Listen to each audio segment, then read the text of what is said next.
J'ai ouvert, comme je l'ai indiqué hier aux journalistes, une enquête en flagrance des chefs d'assassinat en bande organisée en relation avec une entreprise terroriste, ainsi que pour association de malfaiteurs terroristes criminels de nature à commettre des crimes d'atteinte aux personnes, enquête que nous avons confiée conjointement à la Direction centrale de la police judiciaire, permettant ainsi de mobiliser l'ensemble des officiers de police judiciaire de ces directions sur le territoire français, et à la DGSI et donc aussi à la section antiterroriste de la brigade criminelle de la PJ Paris. La sous-direction antiterroriste de la DCPJ a été désignée comme service coordinateur des investigations. Les investigations diligentées depuis hier soir me permettent à ce stade de porter à votre connaissance les éléments suivants, dont vous comprendrez qu'ils soient à ce stade un peu limités, de même que mes propos, puisque l'enquête ne fait que débuter. On en est notamment tout juste au recueil des témoignages pour bien comprendre ce qui s'est passé sur les différentes scènes de crime, et aussi parce qu'il importe à ce stade des opérations de préserver, j'insiste, l'impérieuse nécessité de secret de certaines investigations. Il ressort des premiers éléments recueillis, témoignages et exploitation de la vidéosurveillance que, à 21h20, tandis que se déroule le match de football entre la France et l'Allemagne au Stade de France, une première explosion retentit rue Rimet à Saint-Denis, à hauteur de la porte D du stade. Sur place étaient découverts 2 corps, dont l'un est apparu comme étant celui d'un kamikaze, avec une ceinture explosive composée de TATP, de piles et d'un détonateur sous forme de bouton poussoir, ainsi que de boulons, pour contribuer à aggraver encore le mécanisme et le souffle de l'explosion. Le second, un passant, a été soufflé par l'explosion. À 21h25, c'est la seconde scène, à l'angle de la rue Alibert et de la rue Bichat, dans le 10e arrondissement de Paris. Des personnes qui étaient attablées au bar Le Carillon et au restaurant Le Petit Cambodge ont été victimes de tirs de fusil d'assaut de type Kalachnikov de la part d'individus arrivés à bord d'un véhicule noir, décrit par certains témoins comme pouvant être un véhicule Seat type Léon. Sur place était découvert une centaine de douilles de différents calibres, notamment de calibre 7,62 mm. À 7 heures, le bilan sur cette scène de crime s'établit à 15 personnes décédées et à 10 victimes en état d'urgence absolue. Troisième épisode à 21h30. Une deuxième explosion a retenti porte H du Stade de France, toujours rue Rimet à Saint-Denis. Sur place était découvert le corps d'un kamikaze, un second kamikaze, donc porteur d'un dispositif identique, donc un gilet explosif, identique à celui du premier kamikaze de la porte D. À 21h32, à l'angle de la rue Fontaine-au-Roi et de la rue du Faubourg du Temple dans le 11e arrondissement, une nouvelle fusillade devant le bar à la Bonne Bière a entraîné la mort de 5 personnes et l'évacuation de 8 personnes blessées en urgence absolue. Selon les premiers témoignages, les auteurs des tirs se trouvaient à bord d'un véhicule également de couleur noire et de marque Seat. Sur place était découvert là encore une centaine de douilles de différents calibres et notamment 7,62 mm. À 21h36, au 92 rue de Charonne, au restaurant La Belle Équipe, de nouveaux tirs de fusil d'assaut ont causé la mort de 19 personnes qui étaient attablées en terrasse de l'établissement, causées par des individus arrivés, là encore, à bord d'une Seat de couleur noire. 9 personnes se trouvent toujours en état d'urgence absolue et sur place, là encore, était découvert une centaine de douilles de différents calibres, notamment 7,62. Aux alentours de 21h40, au 253 boulevard Voltaire, dans le 11e arrondissement de Paris, à l'intérieur du restaurant Le Comptoir Voltaire, un kamikaze se donnait la mort à son tour et a été trouvé porteur d'un dispositif explosif identique aux 2 premiers kamikazes du Stade de France. Une personne présente dans l'établissement a été grièvement blessée et plusieurs autres plus légèrement. À 21h40, un véhicule polo de couleur noire se stationne devant, vous le savez, la salle de spectacle Le Bataclan au 50 boulevard Voltaire. 3 individus porteurs d'armes de guerre en sortent. Ils vont faire irruption dans la salle et tirer en rafale en plein concert pour ensuite prendre en otage le public qui, semble-t-il, a été regroupé devant la fosse, devant l'orchestre, ce qui explique que ce soit là que l'on trouve le plus de victimes. Les terroristes, lors des pourparlers tenus brièvement, ont évoqué la Syrie et l'Irak. Lors de l'assaut donné vers 0h20 par la BRI et le RAID, auquel je veux rendre spécialement hommage. 3 terroristes ont trouvé la mort. Le premier, tué par un tiers des forces de l'ordre et l'explosion du dispositif explosif qu'il portait, tandis que les 2 autres, chacun, ont actionné une ceinture explosive qu'ils portaient, qu'ils ont donc actionnée au moment de l'assaut des forces de l'ordre.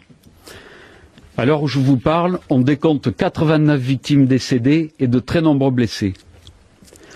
Je ne peux à ce stade être plus précis sur le déroulé exact de ces crimes terroristes. C'est pour ça que je vous ai donné une version minutée par ordre de temps et de déroulement, sans me prononcer sur le regroupement des différentes équipes sur lesquelles je reviendrai tout à l'heure.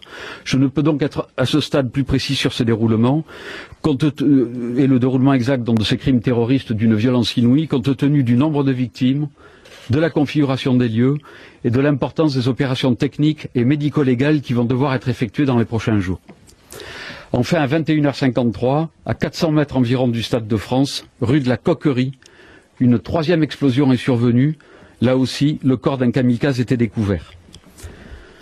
Voilà donc le déroulé des actes terroristes commis hier dans la soirée à Paris et à Saint-Denis, tel qu'il résulte après moins de 24 heures d'enquête.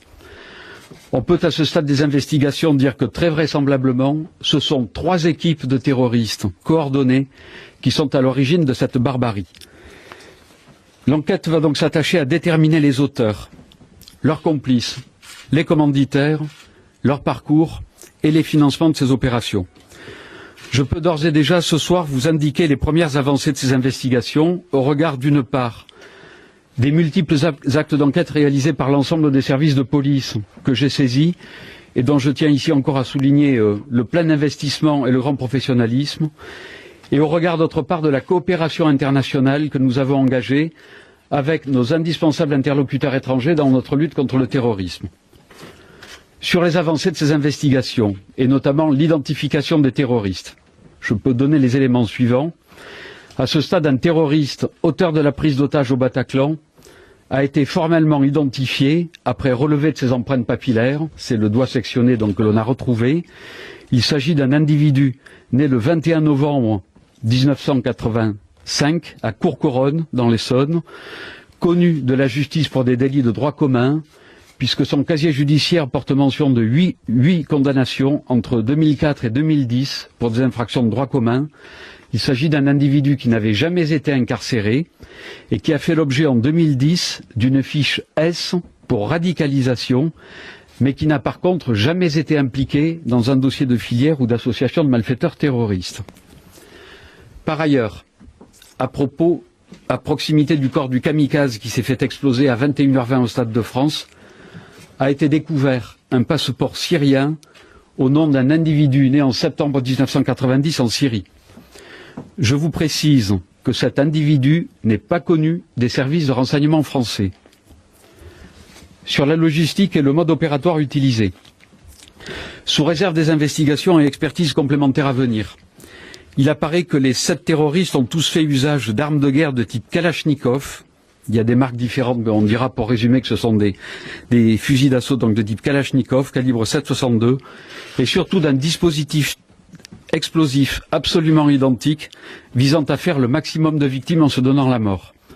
On retrouve en effet sur chacun des terroristes, sur chacun d'eux, un gilet d'explosifs portant du TATP, donc qui est un explosif, je vous le rappelle, primaire, très volatile, constitué de peroxyde d'azote, et un dispositif constitué de piles, les mêmes détonateurs, sous forme de boutons poussoirs, et pour les kamikazes du Stade de France, des boulons.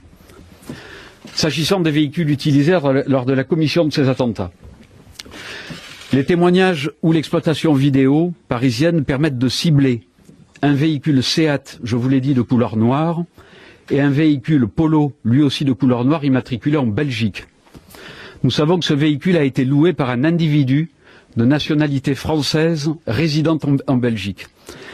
Cet individu a fait ce matin l'objet d'un contrôle routier à la frontière belge, ce matin même, à bord d'un autre véhicule, qui n'était donc ni le véhicule Seat ni la Polo, mais un 3e véhicule, dans lequel se trouvaient également 2 autres personnes, elles aussi résidant dans la région de Bruxelles. Je veux souligner à ce point et à ce stade l'excellence de la qualité et de l'efficacité de la coopération policière et judiciaire entre la France et la Belgique. Nous avons été amenés au niveau du parquet de Paris à saisir dès la nuit dernière le parquet fédéral belge, donc le parquet fédéral antiterroriste belge, de 4 demandes d'entraide pénale internationale et en particulier une demande d'entraide pénale à viser ce véhicule Polo retrouvé devant le Bataclan, donc loué par cet individu dont on trouve la trace dans ce véhicule contrôlé près de la frontière. Le parquet fédéral belge, et c'est important, a par ailleurs ouvert une enquête spécifique confiée à un juge d'instruction antiterroriste bruxellois, et les autorités judiciaires belges, je vous renvoie en ce sens à un communiqué de presse qui a été diffusé il y a quelques instants par Frédéric Vandeleu, le procureur fédéral de Belgique. Le parquet fédéral belge nous a annoncé que l'interpellation des 3 individus qui avaient été interpellés ce matin, interpellation sur laquelle je ne souhaite pas à ce stade m'exprimer davantage, pour préserver les opérations de perquisition qui sont en cours, qui sont en train d'être effectuées en Belgique. J'ajouterai, en ce qui concerne ces 3 individus, je vous ai dit qu'ils résidaient en Belgique, j'ajouterai qu'il s'agit d'individus qui ne sont pas connus des services de renseignement français. Sur les commanditaires, l'organisation et le financement de ces actes terroristes, vous savez que ces attentats ont été revendiqués ce jour par différentes vidéos, une vidéo, un communiqué écrit, puis un montage sonore pour le compte de Daesh, donc l'organisation terroriste État islamique. Ces revendications font bien sûr toutes l'objet d'investigations de la part des services spécialisés. Je terminerai en exprimant à nouveau toute ma compassion aux victimes et à leurs proches, et je profite de votre présence et à tous et de la couverture médiatique pour rappeler qu'un dispositif spécifique est mis en place à l'intention de tous les membres des familles de victimes, tous les proches, tous les alliés qui cherchaient à avoir des informations. Un numéro de téléphone est mis à la disposition des citoyens pour toute information qui concerne les victimes ou pour des personnes pour lesquelles on resterait sans nouvelles. Ce numéro est le 0800 40 65 05, je répète, 0800 40 65 05. Je vous remercie de votre attention. Les investigations diligentées depuis hier soir me permettent à ce stade de porter à votre connaissance les éléments suivants, dont vous comprendrez qu'ils soient à ce stade un peu limités, de même que mes propos, puisque l'enquête ne fait que débuter. On en est notamment tout juste au recueil des témoignages pour bien comprendre ce qui s'est passé sur les différentes scènes de crime, et aussi parce qu'il importe à ce stade des opérations de préserver, j'insiste, l'impérieuse nécessité de secret de certaines investigations. Il ressort des premiers éléments recueillis, témoignages et exploitation de la vidéosurveillance que, à 21h20, tandis que se déroule le match de football entre la France et l'Allemagne au Stade de France, une première explosion retentit rue Rimet à Saint-Denis, à hauteur de la porte D du stade. Sur place étaient découverts 2 corps, dont l'un est apparu comme étant celui d'un kamikaze, avec une ceinture explosive composée de TATP, de piles et d'un détonateur sous forme de bouton poussoir, ainsi que de boulons, pour contribuer à aggraver encore le mécanisme et le souffle de l'explosion. Le second, un passant, a été soufflé par l'explosion. À 21h25, c'est la seconde scène, à l'angle de la rue Alibert et de la rue Bichat, dans le 10e arrondissement de Paris. Des personnes qui étaient attablées au bar Le Carillon et au restaurant Le Petit Cambodge ont été victimes de tirs de fusil d'assaut de type Kalachnikov de la part d'individus arrivés à bord d'un véhicule noir décrit par certains témoins comme pouvant être un véhicule Seat type Léon. Sur place était découvert une centaine de douilles de différents calibres, notamment de calibre 7,62 mm. À 7 heures, le bilan sur cette scène de crime s'établit à 15 personnes décédées et à 10 victimes en état d'urgence absolue. Troisième épisode à 21h30. Une deuxième explosion a retenti porte H du Stade de France, toujours rue Rimet à Saint-Denis. Sur place était découvert le corps d'un kamikaze, un second kamikaze, donc porteur d'un dispositif identique, donc un gilet explosif, identique à celui du premier kamikaze de la porte D. À 21h32, à l'angle de la rue Fontaine-au-Roi et de la rue du Faubourg du Temple dans le 11e arrondissement, une nouvelle fusillade devant le bar à la Bonne Bière a entraîné la mort de 5 personnes et l'évacuation de 8 personnes blessées en urgence absolue. Selon les premiers témoignages, les auteurs des tirs se trouvaient à bord d'un véhicule également de couleur noire et de marque Seat.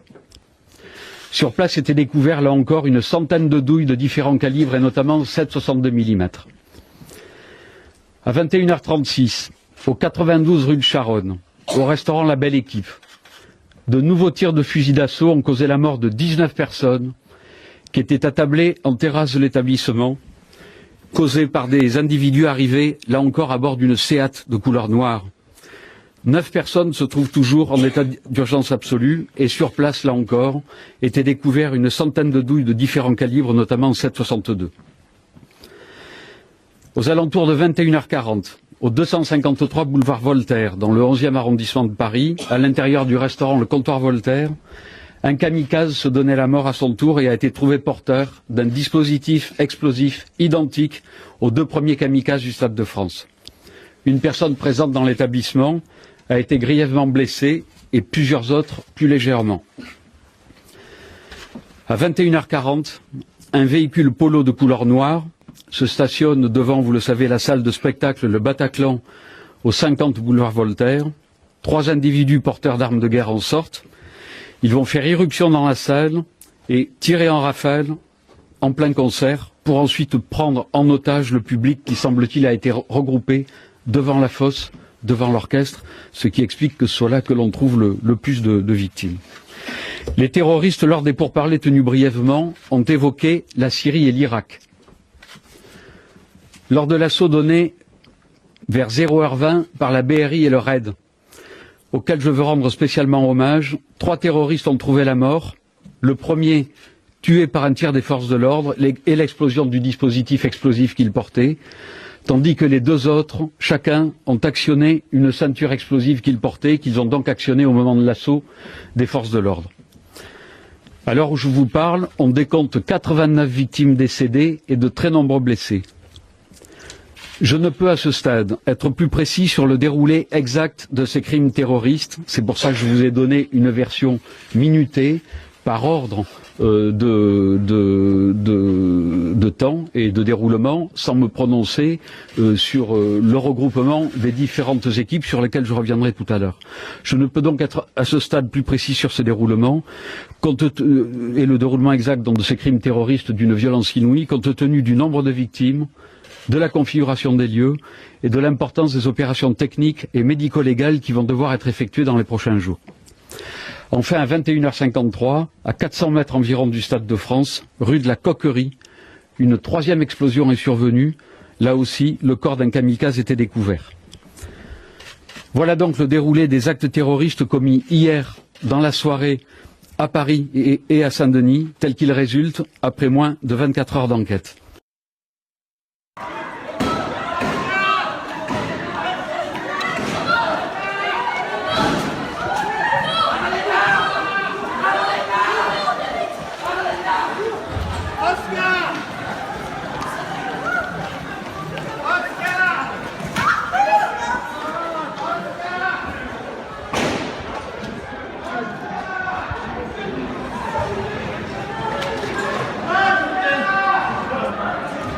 Eh, qu'est-ce qui se passe?